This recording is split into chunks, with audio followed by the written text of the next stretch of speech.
Bonjour à tous, merci de nous rejoindre pour cette nouvelle édition de votre hebdo. Dans l'actualité cette semaine, le coup d'envoi est lancé pour 520 000 lycéens français.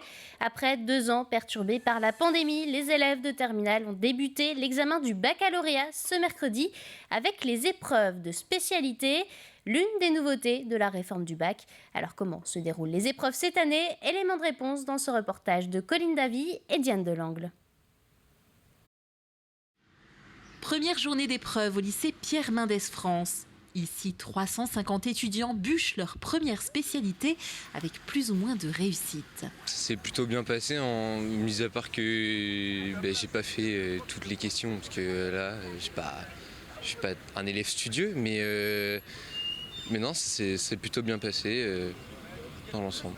J'y suis allée un petit peu au talent, j'avoue. Mais ça s'est bien passé, en vrai, j'ai pu ressortir tout ce que j'avais appris et du coup je suis contente. Je pense qu'on est beaucoup aidé par le contrôle continu, mais faut quand même réviser parce que le bac, faut pas oublier, c'est quand même important, c'est toute la note. Dans le cadre de cette nouvelle réforme, les élèves ont 3 jours d'épreuve, certaines ayant lieu dans un autre établissement selon les spécialités. Le contrôle continu compte dorénavant pour 40% de la note. C'est donc avec impatience que ces journées d'examen étaient attendues, d'autant qu'elles ont été reportées. Le report des dates du mois de mars, oui, a un peu compliqué leur implication. L'impression que ça devenait long, en fait, puisqu'ils étaient prêts à passer en mars. Et là, ils sont en révision pour certaines spécialités depuis le mois de mars. Donc, cette impression que c'est long. Mais finalement, ils font tout en même temps. Donc, ils sont aussi un peu angoissés d'avoir tout en même temps. Voilà, mais c'est le problème d'avoir reporté au vu de la situation sanitaire. Après, je pense que nos élèves étaient prêts, ils sont contents finalement d'avoir passé une année normale avec des examens normaux en fin d'année. Élément central de la nouvelle réforme, le grand oral qui se déroulera du 20 juin au 1er juillet. Les résultats tomberont ensuite le 5 juillet. Dans le reste de l'actualité, le renouvellement des jurés d'assises. En Vendée, 423 nouveaux jurés d'assises viennent d'être tirés au sort sur les listes électorales. Une fois tirés au sort, d'autres cases sont à cocher avant de devenir juge pour un procès aux assises. Cette cour spécialisée dans les crimes. Il faut d'abord savoir que toute personne française âgée d'au moins 23 ans peut être jurée. Il suffit d'être français. Voilà. Et ensuite, ne pas avoir été condamné aussi à des peines de plus de 6 mois et ne pas avoir non plus de lien direct avec l'accusé. Et après, voilà, sur les listes, à partir des listes électorales, on tire au sort, donc de manière tout à fait aléatoire, 423 jurés. Toutes ces personnes seront ensuite informées individuellement. Et la liste part au greffe du tribunal. Et un second tirage au sort affine ensuite la liste, puis à chaque session d'assises, un dernier tirage au sort sélectionne les 35 jurés et leurs 10 suppléants avant une ultime élimination possible par les avocats. À la mi-avril, Pôle emploi recensait 20 400 intentions d'embauche saisonnières, tous secteurs confondus en Vendée. Des saisonniers difficiles à recruter, notamment dans le secteur de l'hôtellerie-restauration. Malgré une hausse des salaires, les candidats manquent à l'appel. Une pénurie de personnel qui pénalise aujourd'hui les professionnels du secteur. Exemple à Brême-sur-Mer dans ce reportage d'Alexandre Debray. Ils viennent à l'Oasis pour avoir des crêpes avec beaucoup de beurre.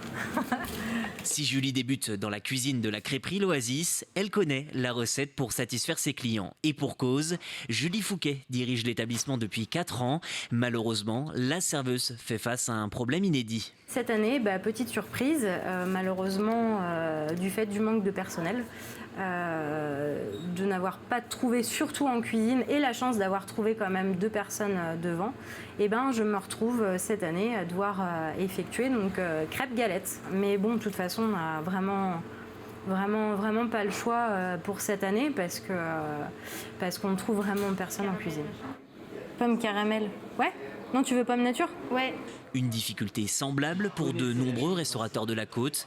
Les voisins de l'Oasis sont par exemple dans la même situation. Alors pour recruter, Julie a tout tenté, le bouche à oreille, mais aussi les annonces sur Internet via Facebook et Pôle emploi. On a donc une offre concernant le poste de serveur. Et puis on a 2 offres après, donc pour la cuisine, un en tant que commis de cuisine et un en tant que crépier. Et c'est des annonces que l'on a en permanence depuis le mois de février. Et une dizaine, par le biais de Pôle emploi, une dizaine de CV à peu près de reçus. Pour elle, plusieurs problèmes, le manque de logement et de formation en Vendée, les services coupés en deux entre le midi et le soir. Selon la gérante, les priorités de ces jeunes ont en effet évolué. Les jeunes recherchent plus une qualité de vie aujourd'hui et qualité de vie et voilà, que la partie professionnelle n'empiète pas trop sur la partie privée. Et vraiment, je pense que c'est ça, avoir du temps de libre. Faut pas que le travail soit une contrainte en fait. D'après une enquête réalisée par la CCI Vendée, 85% des 16-25 ans souhaitent travailler cet été. Si Julie n'est pas encore parvenue à trouver de nouveaux saisonniers, elle ne désespère pas. Dans le cas contraire, la gérante continuera à travailler en cuisine tout l'été. Ça y est, la Vendéenne a fait son tout premier voyage. Cette nouvelle navette entre Fromentine et l'Île-Dieu a pris le large après une bénédiction sur le port. Le dernier bateau de la compagnie vendéenne mesure donc 27 mètres de long et peut transporter jusqu'à 250 passagers. Il vient ainsi remplacer l'ancien navire, le Saint-Sauveur. L'enjeu, c'est de moderniser la flotte. On avait besoin de rentrer ce nouveau bateau en flotte pour remplacer le Saint-Sauveur. Ce sont des navires qui sont beaucoup utilisés. Aujourd'hui, c'est un investissement important. C'est 3,5 millions d'euros d'investissement pour la compagnie sur un bateau qui va desservir l'Île-Dieu. Voilà, il est immatriculé à l'Île-Dieu. On y tenait beaucoup pour ce nouveau navire. Des propos recueillis par notre confrère de Neptune FM, Philippe Turbet. L'actualité, c'est aussi le manque d'eau qui commence à se faire ressentir. Selon Météo France, un déficit pluviométrique de 25% est recensé dans le pays sur le mois d'avril. Une sécheresse qui n'épargne pas la Vendée. Les professionnels concernés se disent aujourd'hui inquiets. Un reportage signé Grégoire de Châtillon. Le manque d'eau est particulièrement visible ici. C'est dans le secteur de Saint-Jean-de-Mont qu'il a le moins plu le mois dernier en Vendée. Et toujours aucune pluie au mois de mai, la pelouse n'attend que de l'eau. À l'heure actuelle, elle est grillée. C'est plutôt vers le mois de juin, début juillet qu'on arrive à ce stade-là. Donc cette année, c'est vraiment inquiétant. Un manque d'eau évident qui s'accompagne aujourd'hui de températures élevées. Résultat, la végétation souffre. C'est un photinia qui fleurit au printemps et on s'aperçoit que ce manque d'eau va tout de suite faire avorter la fleur. C'est-à-dire la fleur se développe et très vite, elle fane.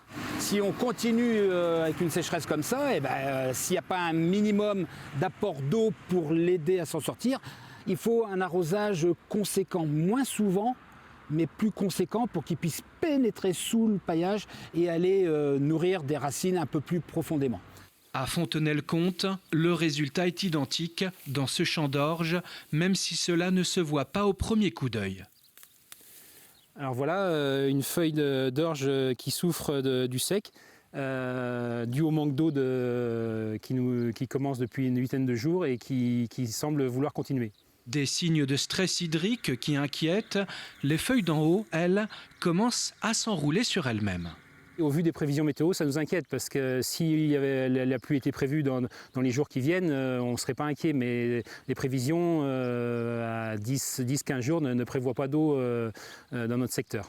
Dans cette terre calcaire, le sol est très filtrant, sans réserve d'eau. Cet agriculteur ne peut compter alors que sur l'eau qui tombe du ciel.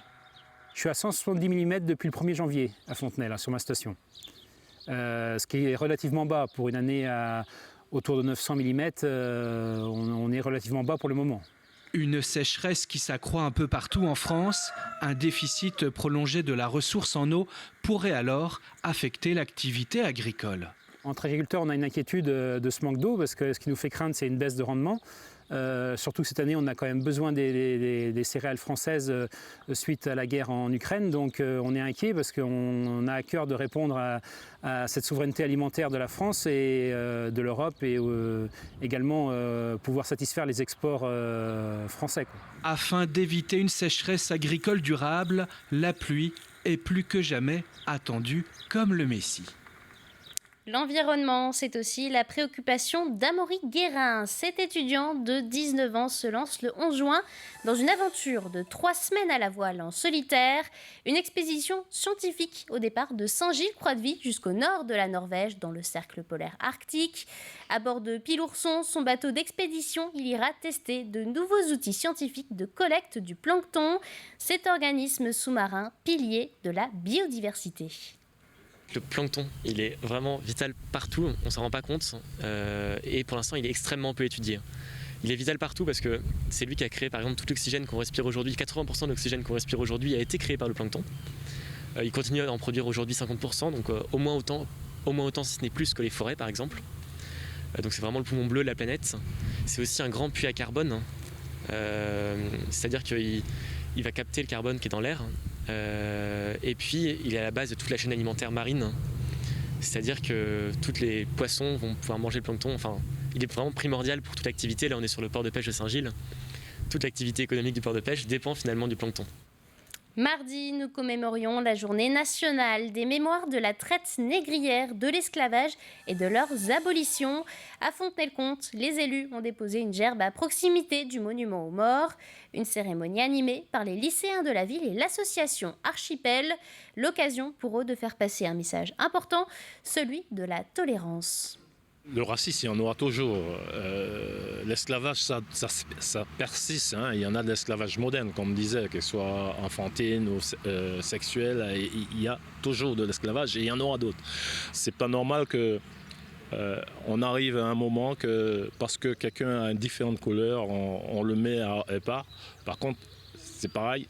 Il y a des gens bien de toutes sortes. Sachez que pour vous informer qu'il n'y a pas plusieurs races, il n'y a qu'une race. Et on termine cet hebdo du côté du Pays de Mont, un territoire bientôt terre d'accueil pour le cinéma. La communauté de communes Océan-Marais-de-Mont est la première collectivité vendéenne à signer le projet accueil de tournage avec le bureau d'accueil des tournages Pays de la Loire.